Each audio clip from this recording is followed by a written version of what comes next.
Sinikap kong libangin ang sarili. Itinoon sa iba ang atensyon at ang isip. Pero siya pa rin ang pumapasok Siya pa rin ang inaalala ko.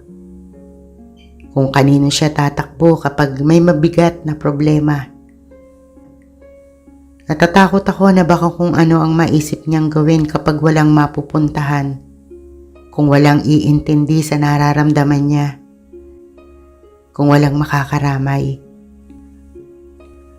Naiisip ko pa lang ang masamang mangyayari sa kanya.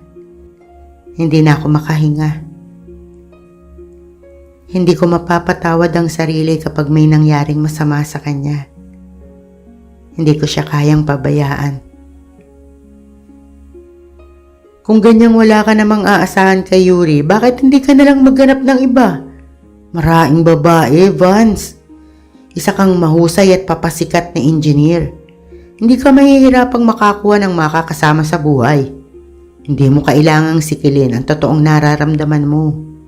Sinaunang estilo na yan Hindi naman tayo pabata. Dugtong pa ni Dax na sinang-ayunan agad ni Jom. Ilang ulit ko na ring sinabi sa sarili ang payo nila. Pero sa huli, wala pa rin talaga. Kung sana natuturuan ang puso. Kaso nga, hindi. Noon hanggang ngayon, ang nakaukit pa rin ay si Yuri. Siya pa rin ang may-ari.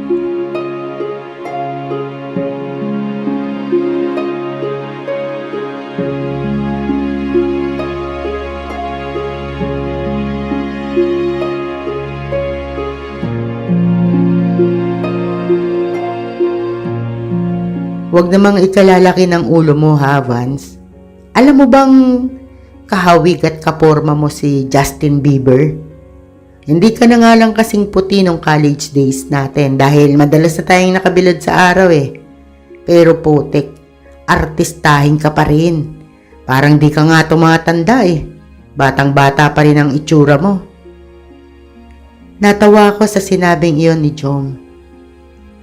May mga nagsasabi nga ng ganoon sa akin na nginingitian ko lang. Ewan ko, pero para akong nanliliit. Ganun ba ako kapogi? Pinigilan kong mangiti nang maalala si Yuri.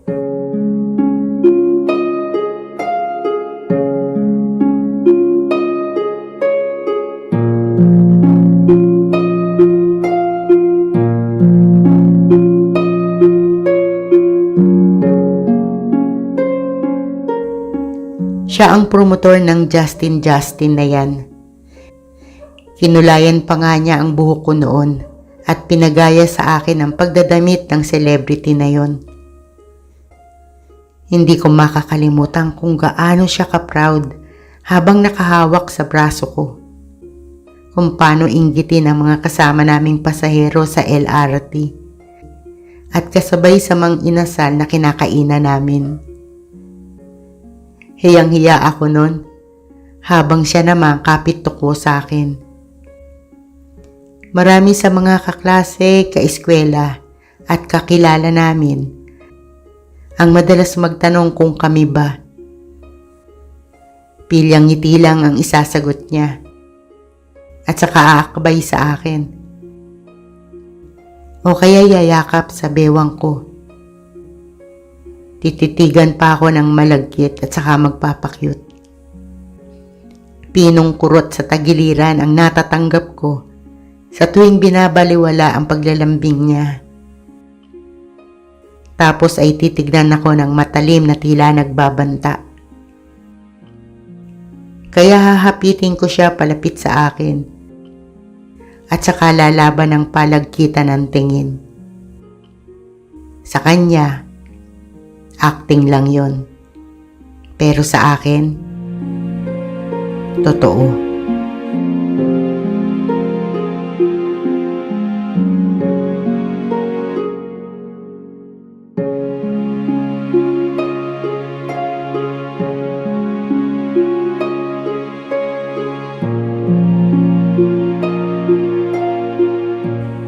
those were the days na nahiling kong sana nga ako na lang si Justin Bieber para hindi na siya bumitiw sa akin.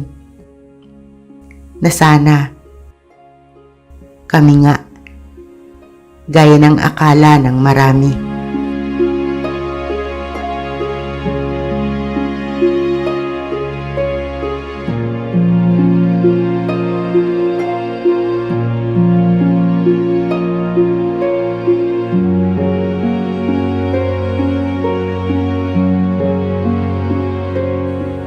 Napailing ako pagkatapos balikan ang itsura naming dalawa noon.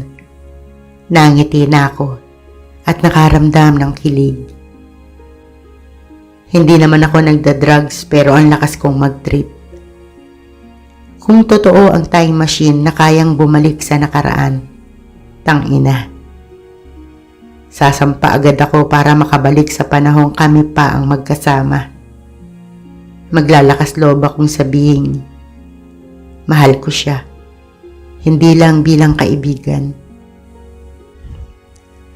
Bagya akong nagulat nang bungguin ni Dax ang balikat ko. Nahinto ang masasayang araw sa alaala ko. Ang mga araw na ako na yata ang pinakamasayang tao sa mundo.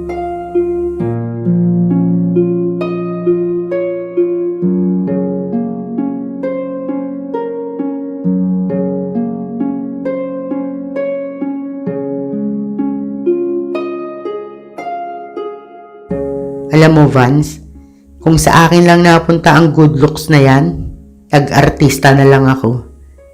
Mas madali na ang trabaho, mas malaki pa ang kita, at pinipilahan ng magagandang chicks. Tipid dahil hindi na kailangan manligaw. Walang gastos. Kaya wag mong sayangin yan. Biyaya yan, Vance. Biyaya. Dugtong niya na tuluyang nagpatawa sa akin.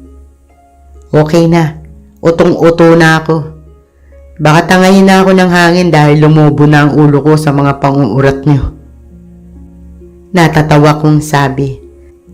At saka sila niyayang tignan ang mga materyales na sakay ng paparating na sasakyan. Pinilit kong pasiglahin ang kilos at pananalita. Ayokong mabaliwala ang pagsisikap nilang pagaanin ang pakiramdam ko. Naisip ko tuloy, mabuti na lang pumasok ako. Kahit paano, lilipas ang mga oras nang hindi ko namamalayan.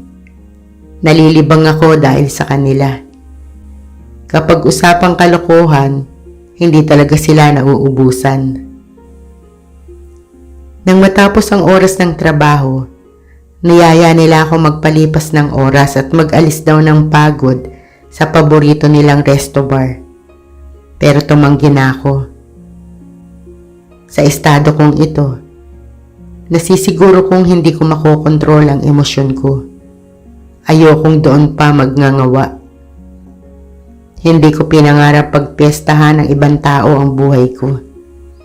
Mas gusto kong uminom mag-isa sa loob ng bahay ko. Hindi ko na po problemahin ang pag-uwi, malasing man ako. Kapag groggy na, diretso tulog na lang kahit gumagapang. Magpakalunod man sa alak, wala na namang makakakita.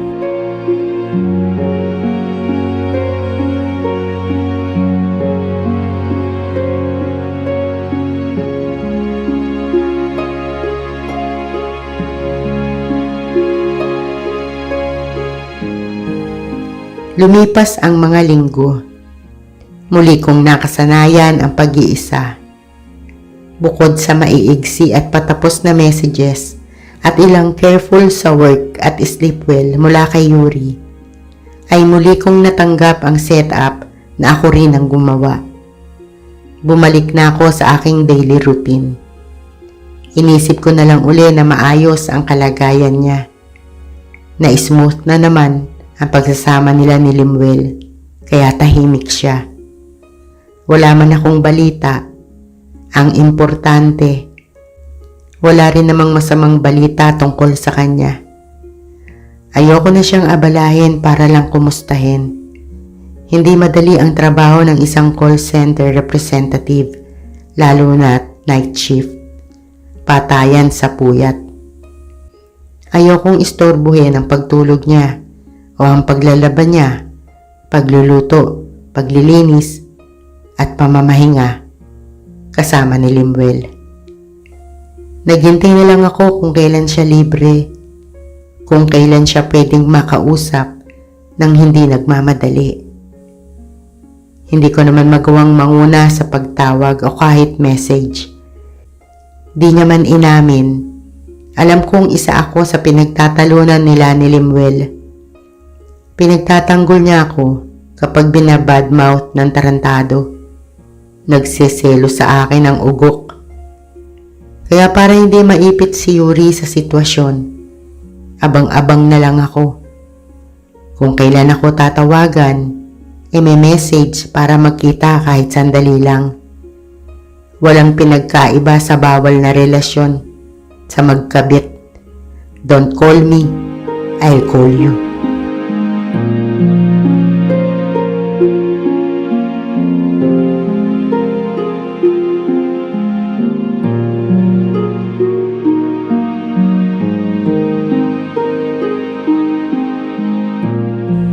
Apat na buwan pa ang lumipas. Hindi na ako mapakali. Dahil kahit maiigsing mensahe mula kay Yuri, wala na akong natatanggap. Para akong praning. Kung ano-anong pangit na senaryo ang naiisip. Baka may sakit. Baka may issue sa trabaho. Baka kung napapaano na. Binala ko siyang sadyain sa apartment nila ni Limuel pero hindi ako nagkaroon ng pagkakataon. Biglaan ang pagbiyahe ng team na pinamumunuan ko. May malaking proyekto sa Puerto Princesa. Kailangang makuha ng kumpanyang pinapasukan ko. Madalian akong pinapunta doon dahil kailangan ang personal kong pag-aasikaso, pagbabantay at paghahanda. Hindi naman ako nabigo. Kami ang nanalo sa bidding.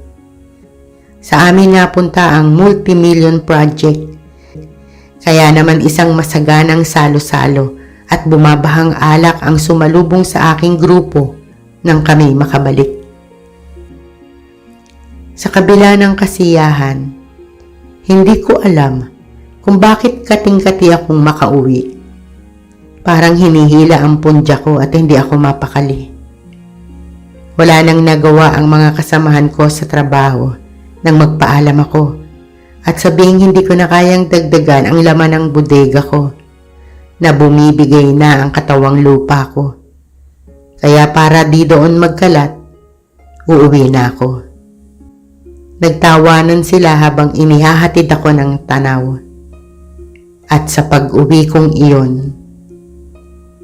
hindi ko inaasahang daratnan sa inuupahang apartment ang babaeng pinananabikan kong makita. Si Yuri.